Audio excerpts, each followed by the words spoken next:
మన గుంతకల్ న్యూస్ ని లైక్ చేయండి, షేర్ చేయండి, సబ్స్క్రైబ్ చేయండి. మన గుంతకల్ న్యూస్ లో లైక్ చేయండి, సబ్స్క్రైబ్ చేయండి అండ్ షేర్ చేయండి. థాంక్యూ. మన గుంతకల్లు న్యూస్ కి స్వాగతం.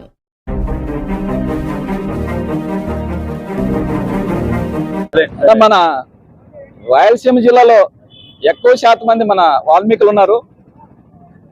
వాల్మీకులు ఉంటే ఇప్పుడు కాదు పోరాటం చేసి స్వతంత్రం వచ్చినప్పటి నుంచి మన వాళ్ళు పోరాటం చేస్తున్నారు. ఎందుకంటే అక్కడ శ్రీకాకుళం జిల్లాలో అవన్నీ కోస్తా సైడ్ అంతా మన వాల్మీకులు ఎస్టీలో ఉన్నారు. ఇక్కడ మనం రాయలసీమ సైడ్ ఇక్కడ మాత్రమే బీసీలో ఉన్నారు. మేము ఏ నాయకులను అడిగేది ఒకటే, మన జగన్మోహన్ రెడ్డి కానీ మన చంద్రబాబు నాయుడు కానీ జగన్మోహన్ రెడ్డి కానీ అడిగినా మేము ఖచ్చితంగా మమ్మల్ని ఎస్టీ జాబితాలు చేర్చాలనే విధంగా ఆయన అడిగింటే అప్పుడు ఆయన మన అసెంబ్లీ తీర్మానం చేసి పంపించినారు కేంద్రానికి. అదేవిధంగా ఇప్పుడు మన చంద్రబాబు నాయుడు వాళ్ళ అసెంబ్లీలో కొన్ని చిన్న తప్పులు ఉన్నాయని వాళ్ళ కేంద్రం నుంచి వెనక్కి పంపించినారు.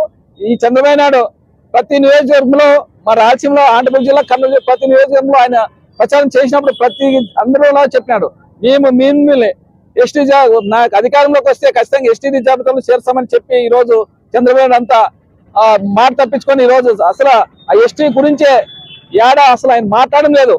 వీళ్ళు మన అసెంబ్లీలో కానీ మన వాళ్ళు ఉన్నారు కానీ చంద్రబాబు నాయుడు పవన్ కళ్యాణ్ ఉన్నప్పుడు మన ఈయనకి ఒకటే చెప్తున్నా, మన రాయదుర్గం శ్రీనివాస్ అన్న గారికి అసెంబ్లీలో మాట్లాడుతున్నావా, చంద్రబాబు నాయుడు ఉన్నప్పుడు మాట్లాడాలి.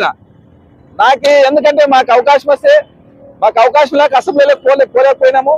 ఖచ్చితంగా నేను పోతే ఖచ్చితంగా మన ఎస్టీల గురించి మీకు ఖచ్చితంగా మాట్లాడతాను నేను. ఎందుకంటే ఫస్ట్ మన కులమైనాకే ఏదైనా కానీ కులం, ఎందుకంటే కులం ఈ రోజు చాలా మంది మన కులం కోసమే కొంతమంది మన వాళ్ళు వాల్మీకులు వస్తే ఖచ్చితంగా వన్ సైడ్ అయ్యి ఈ గుంతకల్లోనే చూస్తున్నాం. ఎందుకంటే మా వాడు వచ్చిన కులం మా వాల్మీకులు వచ్చినా అని టీడీపీ వైసీపీ అని తేడా రాకుండా గెలిపించినాడు ఆయన్ని. అయినా కానీ గెలిచినాడు కానీ 15 రోజులైనా నేను గెలిచిన అంటున్నాగా ఆయన మాత్రం ఎస్టీ మా వాల్మీకులు ఎస్టీ జాబితా చైర్మన్ ఎక్కడ ఆయన అడిగింది లేదు, అడిగిన పాపం లేదు. మన వాళ్ళు చాలా అంటే చాలా కింద స్థాయిలో ఉన్నారు. పోరాటం చేసే మా వాళ్ళతో డబ్బు కానీ లేదు. వస్తారు మామూలు ఏమో వస్తారు కానీ మా స్తోమత లేదు కాబట్టి, పెట్టుబడిదారులు లేరు కాబట్టి మా వాల్మీకులు చాలా వెనుకబడిపోయినాము.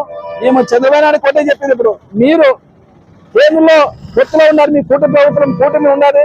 మన రాష్ట్రం నుంచే ఎంపీలు మీరు 17 మంది ఎంపీలు ఉన్నారు, దాదాపుగా మా వైసీపీ కానీ ఎంపీలు ఉన్నారు. ఎస్టీలు మా వాల్మీకులు ఎస్టీ సాధన కోసం మా వైసీపీ ఎంపీలు ఖచ్చితంగా సపోర్ట్ చేస్తారు.